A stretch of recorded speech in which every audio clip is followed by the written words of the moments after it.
Hey everybody, and welcome back to the Double Team in the Morning podcast. So we're back after a very long break, and trust me, I won't make it that long again. I know I've said this in the past, but I believe it. Believe it yourselves. I will never do this again. This was tough for me. It was nice to finally get back to talking to you guys about sports and stuff.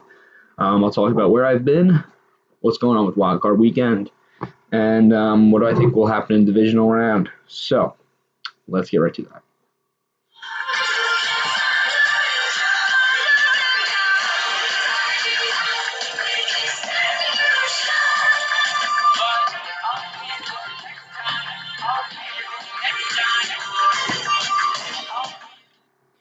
Hey everybody, and welcome back to the Double T in the Morning podcast. And it's awesome to be back with you guys, finally talking after a real long break. I gotta stop doing these long breaks, man. I just gotta put myself to the grind and talk to you guys about what happened on Wild Card weekend. I'm filming early in the week because I'm going on a vacation. I might film Thursday. I might do an updated list what I think is going to happen, but Wild Card weekend, just in case you were in a coma, the Texans beat the Bills 22-19 in overtime. The Titans beat the Patriots 20-13 in regulation. The Vikings beat the Saints 26-20 in another overtime thriller. And the Seahawks beat the Eagles 17-9. Now, I didn't post it, but I had made a bracket. I had the Texans winning, I had the Titans winning, I had the Seahawks winning, and I had the Saints winning, which we obviously know what happened with that game. Tough loss for the Saints, but just an overall note about Wild Card weekend. I don't think any team played up to standard in this one, in this week. And we've seen over the past, I think the last year, the same thing happened where we had an awesome Wild Card weekend. A lot of overtime thrillers. Pretty much every game came down to the end, and then divisional round stunk. We had a lot of really bad blowouts. We had a lot of games where teams didn't show up, but even though teams didn't show up here, we had a lot of games that were really, really fun to watch. So I'm going to go over every game real quick with you guys because I'm not an analysis person. I'm more of a betting guy. And I just want to see what you guys thought about this weekend. First game is the Texans 22-19. I had the Texans in that one. And neither team really showed up in this one. No teams played. I'm gonna say no team played entire four quarters. The only person that played entire four quarters was Derrick Henry, with 182 rushing yards, an absolute beast of a man. And I think that's what the Titans needed if they wanted to win this one.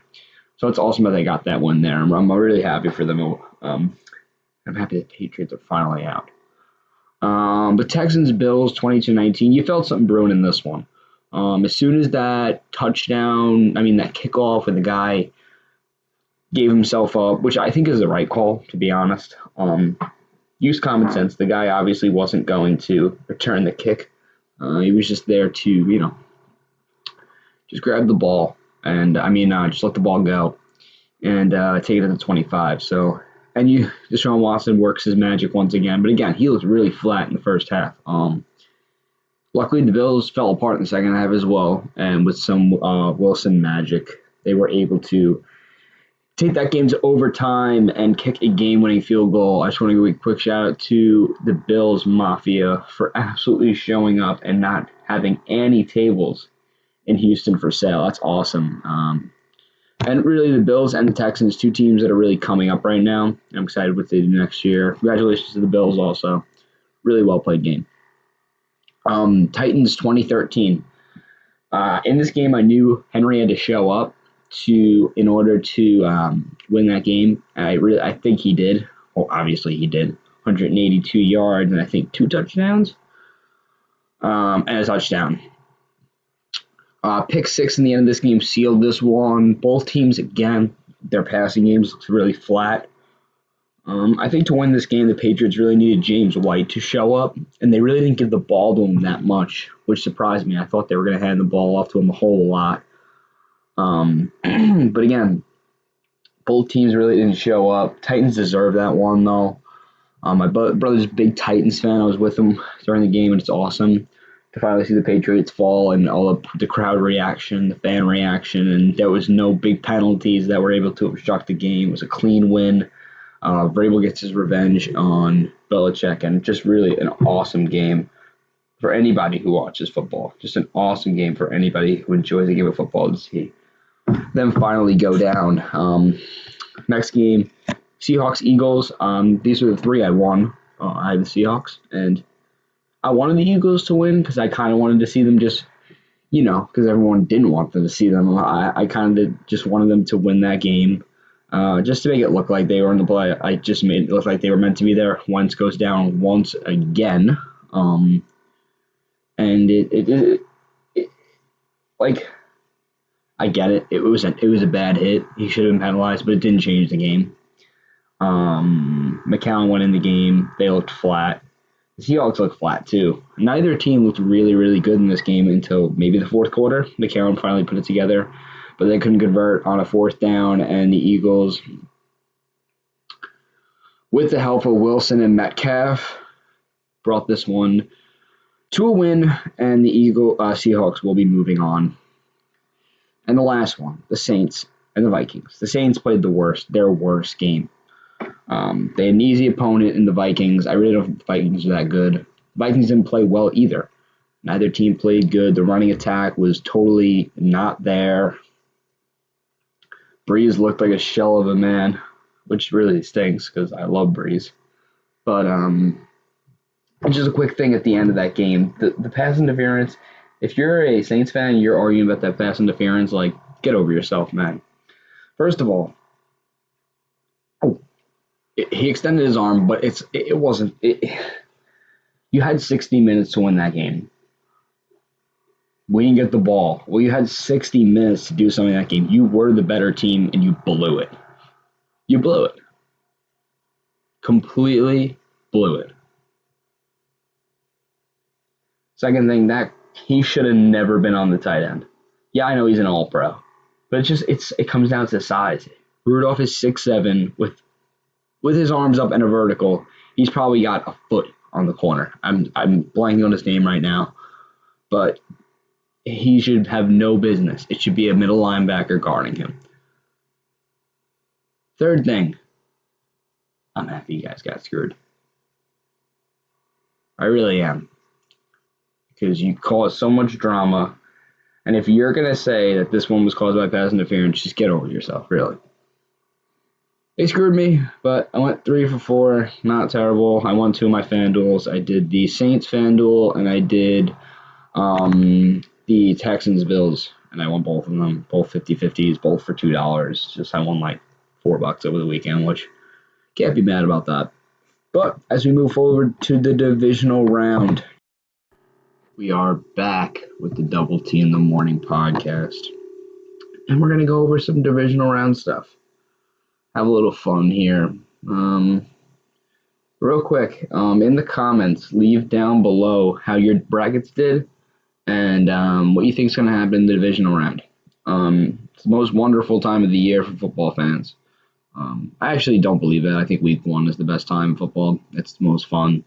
Start of a new year. And my Lions are never in this time, so it feels right. But the first game we have is at 4:35. It's 49ers Vikings in San Francisco. This game is going to come down to the running game for the San Francisco 49ers. If they can get the running game going, they can do a little bit of play action, get Kittle involved in the slot and the flat, get Debo on some deep routes. But it's going to come down to the running game of Mostert, Coleman, and Breida can get that running game going, which they have been able to do all year. I think the Vikings' magic has kind of run out at this point. They have like the hype of beating the Saints, but I think in this one it's just going to come down to, can the 49ers run the ball, and can they shut down the pass of the Vikings? It just comes down to big plays. That was the big headlining thing in the Saints game. The Taysom Hill throw to that guy on the Saints. I'm sorry, blanking on his name. Probably yelling at your screens right now. But it came down to that, and it came down to the Thielen catch at the end. It's just big plays. Can the 49ers shut down the big play? And I really think they can. I really think they will. I think it's going to be the 49ers beating the Vikings and moving on to the conference championships. And later on the show, we'll find out who they're going to play. So mark it down. 49ers are going to beat the Vikings. Final score, I think it's going to be like 31-24. Chiefs-Texans, another AFC matchup. That's going to be on 3:04 on Sunday the 12th. And this is going to be a fun game. I actually my original bracket had the Texans beating the Chiefs. But it's an Arrowhead. The Chiefs had a lot of time. When you give Andy Reid time to game plan, you're in for a rough outing. If the Texans look how they looked against the Bills, where they are flat in the first half and they play well in the second half, there's no shot. The Chiefs are going to run away with this one. You can't let the Chiefs beat you. You can't let the Chiefs get out to an early lead because they're just going to keep pouring it on at that point. This game comes down to two factors. The first factor is, can they eliminate Deshaun Watson's running ability? A lot of the time you look at Watson, he's just running around the pocket. Kind of look like Josh Allen a little bit, where they just kind of scramble, and kind of hope for the best to happen. By the way, I think I just said that the 49ers Vikings team was the AFC. That's the NFC. I totally made a mistake. That's my apologies. But shows them how much credit and word you should put into my. Oh, lordy. It's been a long week. But the Chiefs and the Texans, it's going to come down if can you stop Watson's running ability. A lot of the time he scrambles, and if you could take away his running ability and the ability to escape the pocket, I think this is going to be a really dull game for the Texans on offense. And I think the Chiefs, it comes down to can the Texans stop Tyreek Hill from beating them deep. A lot of the Chiefs' big plays are just Tyreek Hill running deep and running past guys.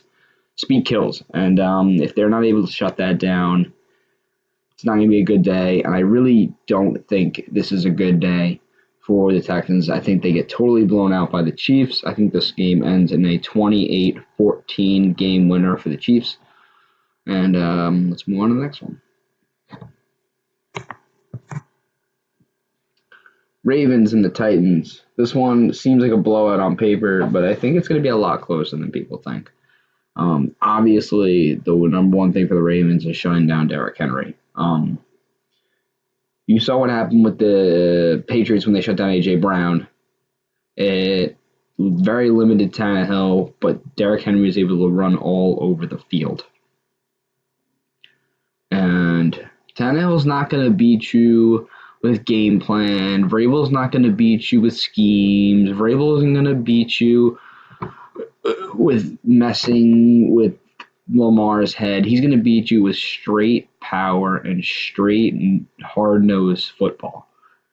He's going to give it to Henry over 30 times. He's going to send the bullets over 50% of the time on defense. And he's gonna trick you, but in a way where it'll be 3rd and 10, and he sends the blitz. And it's going to take time for to develop the routes in the Ravens. But obviously, this comes down to one thing: stopping Henry and stopping Lamar. If the Titans can shut down Lamar's rushing ability, you see what happens. Just stop the rush of the Ravens. Because Ingram, I don't know if he's going to play. I don't know how his calf's feeling. But if you can get both of those guys running on like a read option, and they're still able to run, you're in for a long, long, long day. I don't think they stop Henry, and I don't think they stop Lamar. And I think it's just a straight, just rushing game. It's going to be a hard-nosed football, but I think the Ravens come out with this one. I think they're able to stop the Titans in terms of passing. I think Tannehill makes a stupid mistake. I think Henry drops it on the ground at least once tomorrow on Saturday night. And unfortunately, I think the Titans lose this and their magic run ends. I think this one's going to be really close, though. I think it's going to be 35-31 Ravens. The last game on the slate, the Packers-Seahawks. This one comes down to, can you stop Rodgers? Can you stop the Packers offense? And can you stop the Seahawks offense? It just comes down to defense in this one. Both offenses are really high powered. Wilson really didn't look great on Sunday afternoon. We'll see if he can get right back on track. This one's in Lambeau. I don't know how the weather looks just yet. I'll go over on Thursday again how it looks, but looks all right so far. I don't see anything really crazy in the weather so far, but again, it's really too early to predict. But this comes down to Rodgers and Wilson. Straight quarterback mano-a-mano battle, and I have biases, and biases sometimes play into my picks. And I don't know if you know, but I hate the Packers. For anybody who's known me for a while, I very much despise them. And I picked the favorites in every single one, so I have to go against it. I'm going to go Seahawks beat the Packers in a low-scoring affair. It's going to be 21-17, and the Seahawks are going to advance. So those are my picks, like them or not. So those are them. I'm sorry. It's been kind of a rough show for me. Just kind of going through a lot right now, and just wanted to get a show out for you guys, and I really just wanted to talk to you guys. So, again, 49ers went over the Vikings, Ravens went over the Titans, Chiefs went over the Texans, and then Seahawks upset the Packers. I hope you guys enjoy the divisional round. I should be talking to you back on Thursday, but I hope you guys have an awesome, awesome week, and I'll be talking to you guys soon. Thanks. Signing off.